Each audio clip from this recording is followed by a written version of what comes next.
because they're carrying When did dangerous they cargo. start that? I mean, when we were doing placarded hazmat, Recently? you had recently, yeah. No, it's a whole new thing. I mean, I because I started driving, there was not even a such thing as a CDL. It was. Well, yeah, you had a chauffeur's license, so. Mm-hmm. But we're not talking about you here. You gonna kick this thing off? Okay, yeah, let's get it going. Welcome again to another episode of Drake and the Maestro. Almost relevant. A peaceful relocation. After the genocide, of course. That's right. Reminds me of anything else. Well, you got to make choices, right? So my best friend in high school, he, my closest friend at least, he, actually I feel bad because I wasn't as good of a friend to him as he was to. But Yeah, that's sometimes how it goes. But that's a whole nother podcast. You're a whole other podcast. He was trying to go out with this one girl who it seemed she didn't really want to go out with him to was it the homecoming dance? Nah, with him, although he scored himself quite a nice bride in the end. So Eventually, it took him a while though. Sometimes it does. You're late bloomers. So she finally, I guess he used the persistence method, right? She wore him down. Wore her down. Beat her down right. until she finally acquiesced. Well, with a condition. And what she did was she did the congressional thing and added a poison amendment, right? Right. Sure, I guess I'll go with you to the homecoming dance. You just have to find a date from my friend. Yeah, and that date was you. Right. Probably figuring that he can't get one date, so two, not going to happen, right? And so he talks me into it. He's like, no, you got to go out with it. I don't want to go. I got carburetors to rebuild. I got car to work on. I don't have time for this go out on a blind date to homecoming nonsense. I don't have time for your shenanigans. Right. It's like, no, I got to. I really want to go out with her. I mean, this is my chance. I'm like, all right. Somebody's like, oh, by the way, you got to buy her a corsage. What? I got to buy things? This is our autism showing. That's what this is. Normal people understand doing that for your friend. You and I are like, but I got video games I want to play and cars to rebuild. What are you asking me for? I've been saving up for carburetor rebuild kits because my car had multiple carburetors and they needed rebuilding. So I was saving up to get the rebuild kits and associated fuel delivery products. Right, but I'm saying most people would do that for their friend. Your autism was like, I got carburetors I want to rebuild. I don't want to go to this stupid dance. So I said, well, how much? Then I thought, well, it's a flower. How much could that cost? More than you think. A lot more. And then I'm at the flower shop, and I okay, what kind of corsage? I don't know. Well, what color is she wearing? What? I don't know. What color is she wearing? Clothes. She's wearing clothes. Like, okay, Thanks. well, let's go with something elegant and basic. White. I'm like, oh, white yeah, I like a good. Yeah, right. That's what it was. Goes with everything. End up with white.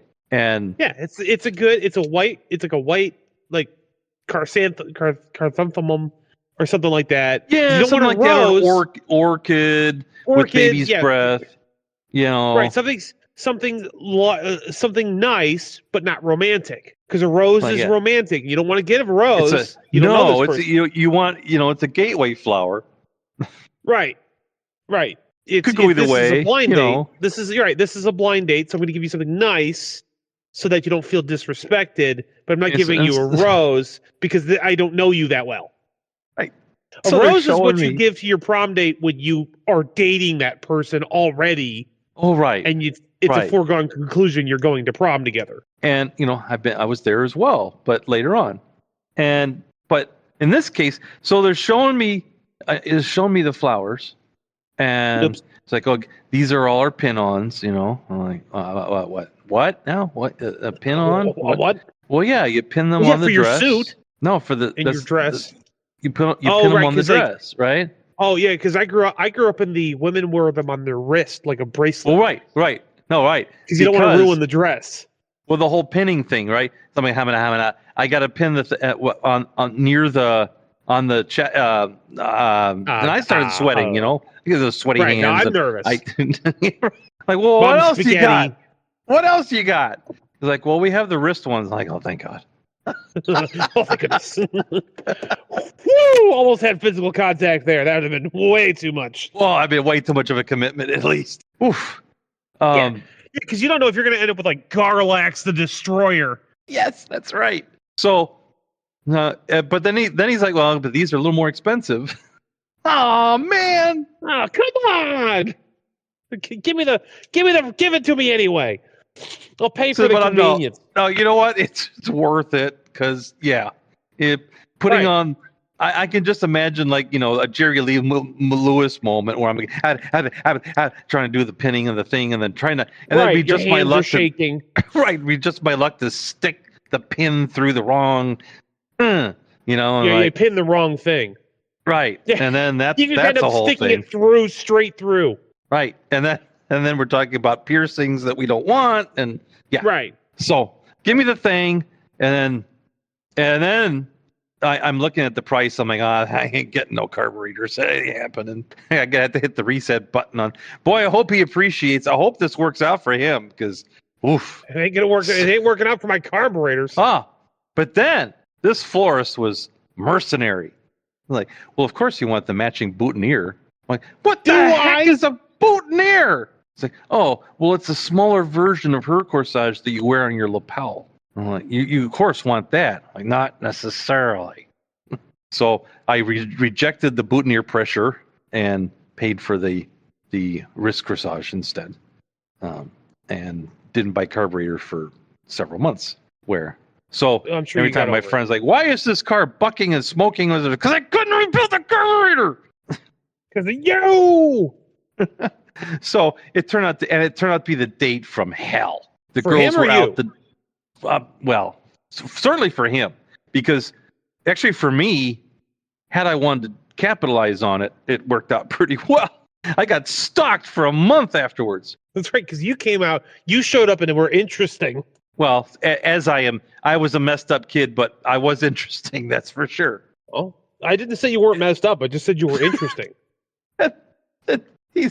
The two girls had stayed out all night TPing and partying because of the homecoming traditions in our little community. I think they're pretty similar to everywhere else. Yeah, that's pretty normal for TPing all the foot players' homes and whatever. And so some of us didn't have a football team for homecoming. Yeah, well, what are you gonna do? Well, when the entire school was 30 people, you would have need everyone to play to have a football team. Right. So some of us can sublimate, others can adjust. You know how it is. Yes. Yeah. So they stayed out all night. They had not slept, and then they went out on the date with us to the dance after the game. Right. And so my buddy's basically ordering coffee to keep his date awake. Which I think was her intention. I think she's like, if I got to go out with this guy, I'm going to live first. Oh, it was awful. Oh, it was awful. We had a more interesting conversation. Oh, now I'm getting a phone call. We had a more interesting conversation with the waitress. We had her sit down, and I was riffing with jokes, and my buddy was telling him his horror stories. The girls were asleep with their face in the soup. Right. A good time was had by one and all. Good time was definitely had by one. And then it came to the tip part, right? And I brought cash with me because I know my buddy. He's pretty good with money. He's better with money than I was. But I'm like, there's going to be. So it was working out the tip.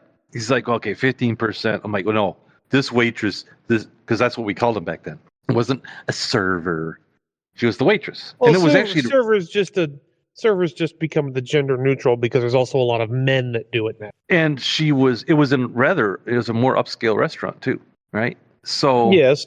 So he's like, well, look, it says there's a 15% gratuity is included in the ticket. And I'm like, I know, but we still got to give her some cash because she went way above and beyond. She was a better date than our dates. She pretended to like us, all right? Right. For money, so we left her. She can make good money doing that. We gotta be nice to her. She ended up getting 35% because we gave her 20% because I kicked in because he was I'm only paying 10%. I'll pay the other 10. I'm not seeing the carburetor anytime soon, so I guess what the hell. Right. And so I gave 10%, he gave 10%, 20% plus 15% on the check. So, and she probably, because it's on the check, she probably had to pay tax on it, but whatever. Yeah. And she was happy. We were happy. We picked up our weekend at Bernie's dates and, poured them back in the car. Poured them into the passenger seat. Yeah, of his 66 Fairlane, which was a great car. So you just threw them in the back seat, and they fell for about 20 minutes, and then they eventually hit the back seat. Well, okay, so remember I was talking about being a little, I don't want to be touching my date, with the pin and the boutonniere. Having to manhandle her into the car because she's half asleep. Right. And then I get in the back with her, and then, we prop up my buddy's date in the front passenger side and, fix the seatbelt because, safety. Safety first. Well, safety third, really. So I don't know what was going on with my date in there because we're right in the back, and all of a sudden I realize I'm on a foreign date. There's Roman hands and Russian. A foreign date, yeah, because there's Roman hands and Russian fingers. Like what is? Wait, hey, stop that! Hey, I'm thinking about carburetors. Go away. And I was worried about pinning a thing on the dress and because it's near the. Now we got this. Yeah, down. Yeah, exactly. Down. Right. So anyway, I got stalked for about a month after that. So apparently I made an impression of some sort. Well, several of them of your hands on hers. Like, stop it. No. Stop it. So now I saw her at the 10-year high school reunion. She had 80 million kids. I could tell. I mean, got any other hobbies? She obviously didn't have any other hobbies. No. Well, she was true to herself and still married and, had, having kids was apparently her hobby. All right. More power to her. Hey. At least she found a man who was willing. So that's good. Good and able, apparently. And fully seated. Kill me. So firm, so round, so fully packed. This guy looks I don't know where this is going to go in a podcast. Holy crap. I don't either. That's okay. That's the magic of it. It's the magic. It's the magic of storytelling. We'll just stash it away for a special time. We'll just stash it away for a special time called setting it on fire and never talking about it again. Oh, goodness. Oh, those were the days, I guess, maybe. Were they? Were they the days? Well, actually, they kind of were. Although I don't want to be peaked in high school Rob Lowe, Yeah. I certainly else. blossomed out more in middle age than any other time.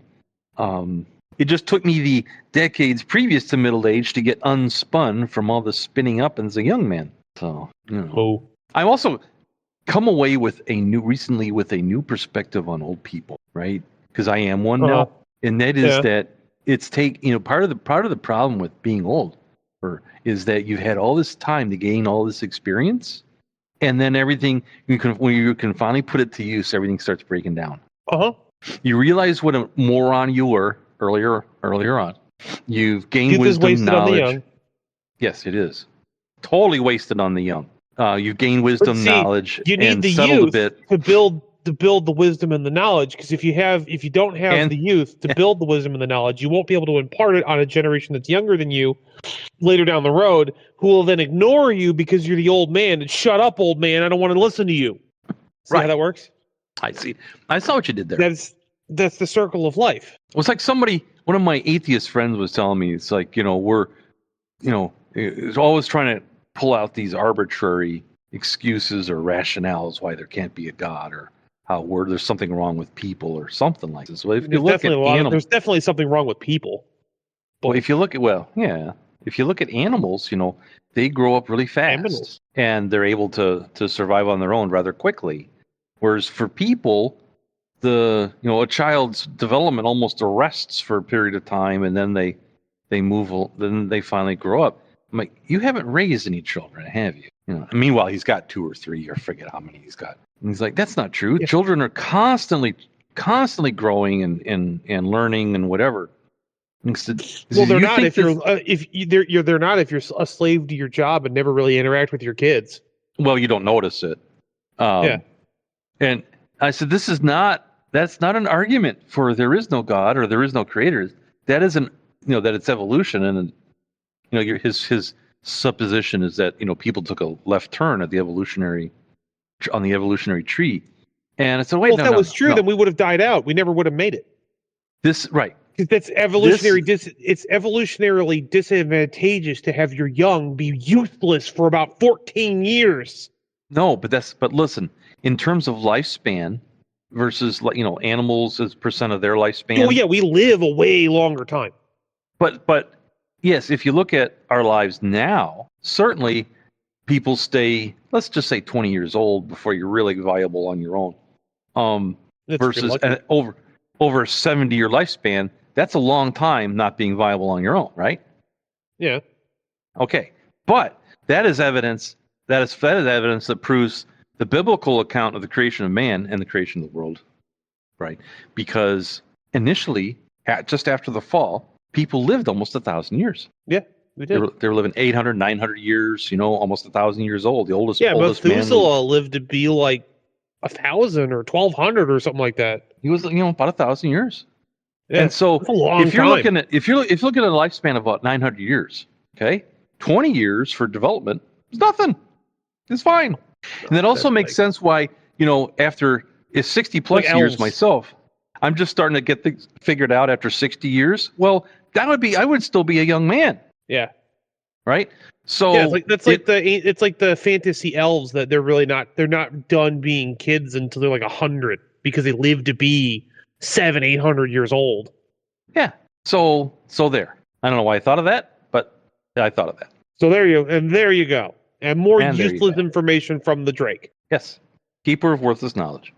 Right. I'm the measure of the universe. You're keeper of worthless knowledge, and let's keep it that way. Hey, you remember you were helping me build a deer blind, right? And so I'm out doing recon to figure out where to put the deer blind, right? And it's devastating because, this isn't bringing the funny.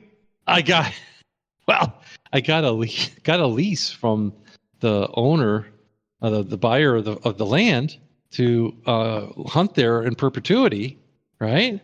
But critical error in the lease.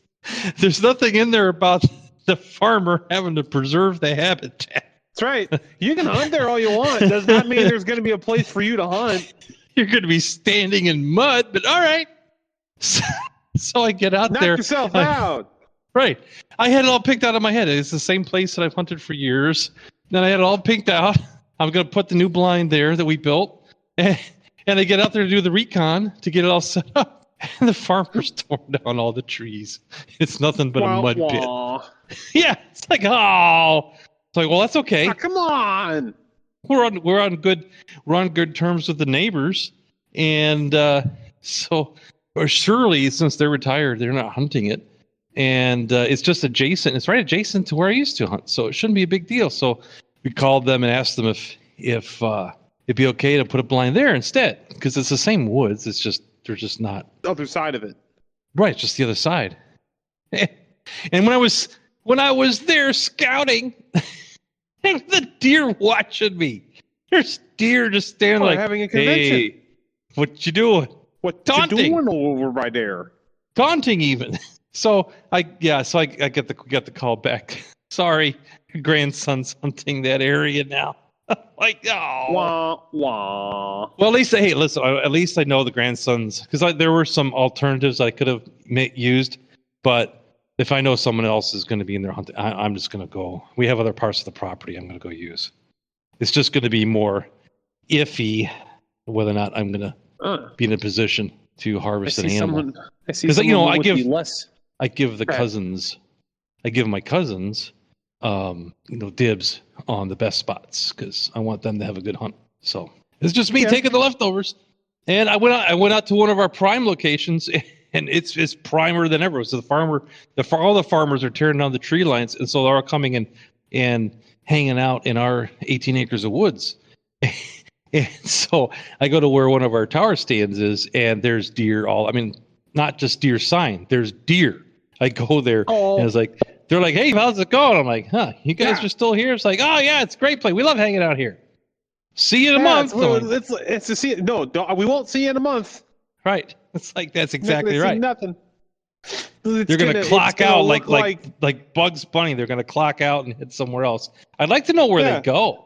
It's like you see them all over the place. Look like Hyde Park after Lollapalooza goes through. Empty and full of waste. That's right.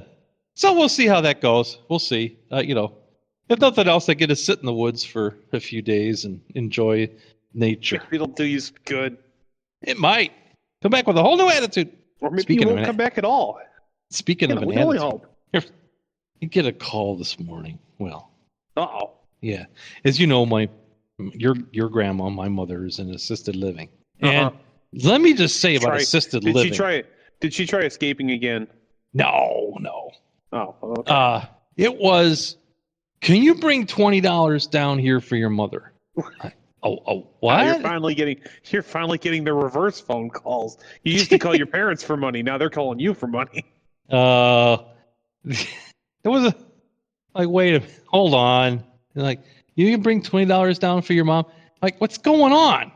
What, is she going on a field trip? What?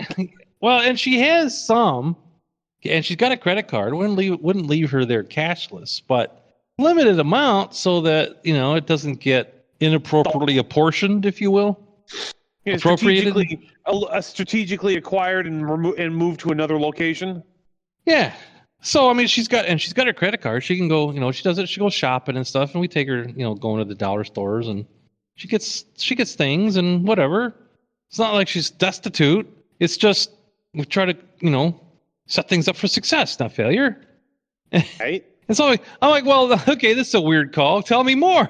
Tell me more. Oh, well, tell me more. The hairstylist is here, and it's $20 for each resident. I'm like, okay, so aren't you doing the same things you did last time? It's just added onto her bill, and when we pay the bill, which is exorbitant every month, we'll add that on.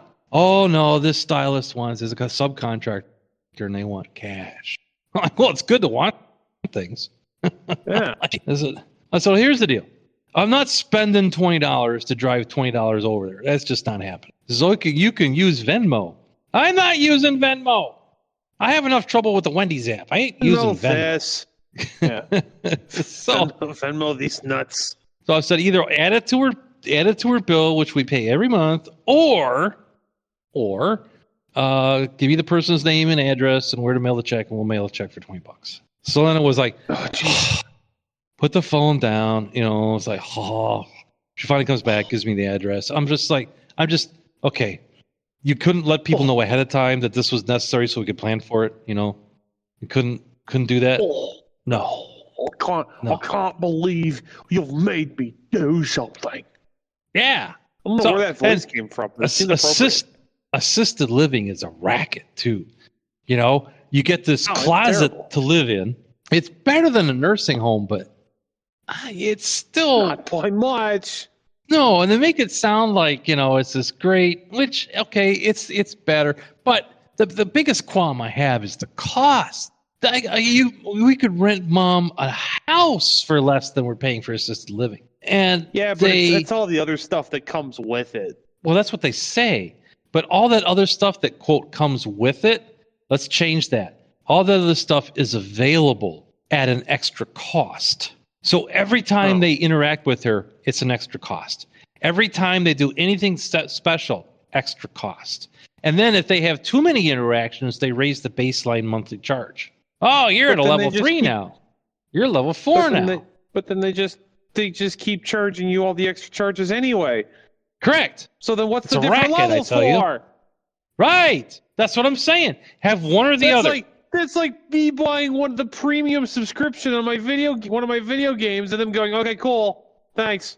Are I gonna get anything for that? No. You want? No, you don't. For that. You have the ability. Oh no, this is what you get. You get the ability to order now extra things that if you hadn't ordered the premium, to buy things that other people can't buy.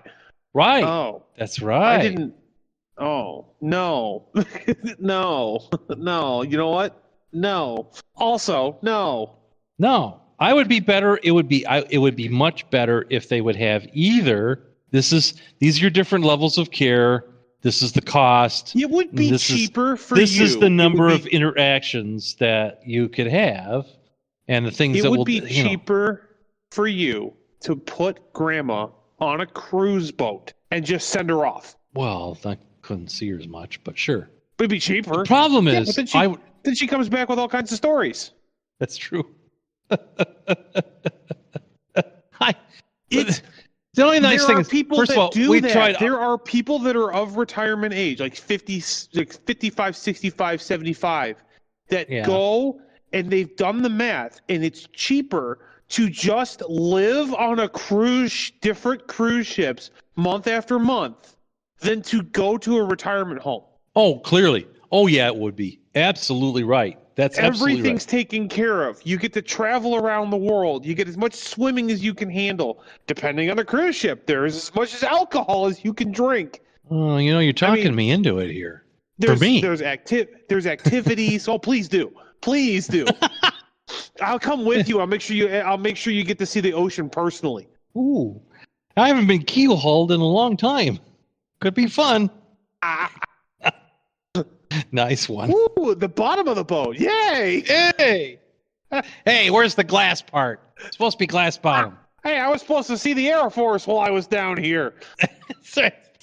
Oh, look, it's the old Italian Navy. But yeah, there are people that's what they do. They retire. They basically retire onto a cruise ship. I mean, if you're okay with all the disease, it's fine. Well, and the fact that you go on to ship as passengers and you leave as cargo. Right. That won't help. That won't help. That won't hurt my waistline problem at all. No. The big buffet? No. Oh, no problem. I will only eat one meal a day on the Lido deck. Sir, you've been here 4 hours. 4 hours? Oh my goodness! It's time for my mid-buffet break. When's lunch? Right now. Great. Break's over, Bob. 4 hours of the buffet. Dip in the pool. 4 hours of the buffet. Yeah. Okay. You're sold me. Sounds ideal to me. I've sold. Hey, if you go on the Virgin Cruise lines, there's no kids. Oh, I don't know. I mean, kids can be fun. Only. Yeah. No. You want to be stuck on a boat with hundreds of screaming 5-year-olds? Maybe. We try it once to get back to you don't. I'm telling you now, you don't, because kids are just nothing but disease factories. Well, what really you're going to get off that boat with a new strain of the flu. They'll nickname me the incubator. Right. You're going to be patient zero for something. I know. Well, at least I'll be known for something before I go. He never gets sick, but he always spreads these diseases. I don't know what the problem is. Yeah. Oh, goodness. No, you know what concerns me is that there's like kids running rampant. It means adults are running rampant, meaning that their parents got to the cruise, turned the kids loose, and don't want to be bothered. So the kids are completely off the leash, and the parents are not supervising. It's up to the cruise staff to wrangle the children. Right. Which is what happened. Have you been to a theme park?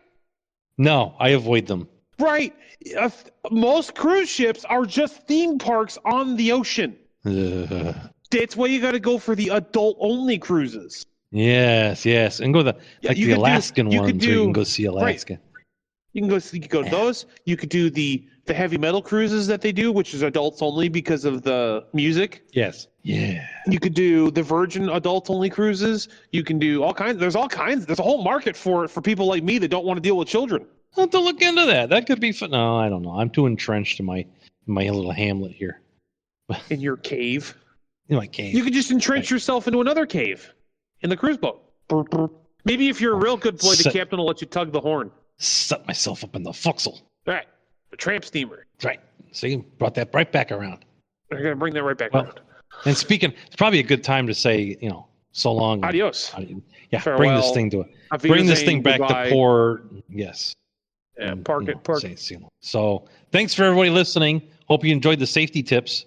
Hopefully you can make sense of this episode, because I sure can. So, adios. We might bouncing ball not provided. Adios. Adios, muchachos, caballeros. You get out of here. Nice one. I had jokes to get out. All right. Did you? Did you get them out? Yes. No. Out of your system. No, they're all building up. They're all getting wedged in a certain area. Yeah, that's for the Chris Farley fans out there. Not a bear claws.